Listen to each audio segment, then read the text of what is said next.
We're continuing to learn more tonight about the people lost during the Christmas weekend blizzard, a storm that claimed the lives of more than 40 people. Our Sarah Mikowitz talked to a Buffalo man whose brother was found days after the storm in his apartment. Sarah. Dave, Preston Parsons' older brother Edward died of hypothermia. Preston says that was the last thing he expected because he talked to his brother only a few days before that and everything seemed fine. Your brother frozen, frozen. Whoa. First it was a shock, and then it's like, well, we gotta, stand up and represent it.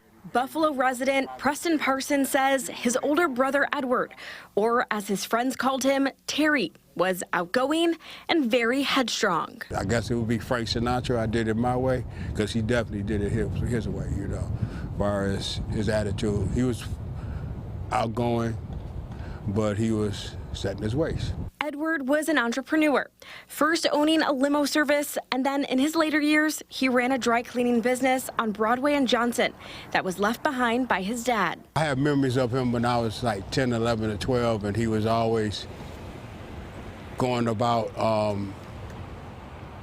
being helpful. Preston says he kept in touch with his brother throughout the blizzard last month, checking to see if he had power and heat. He last spoke to him the day after Christmas, and he thought they were all in the clear. Then he received the call from his sister. Because I was like, huh? Why are you crying? And then all she said was Terry. I was like, what's wrong? What's wrong? Then it was like, what's going on? He said, well, the Andrew and what you call it, fountain, he had froze. He was, the hypothermia, that's what they said, he froze. Edward was 74.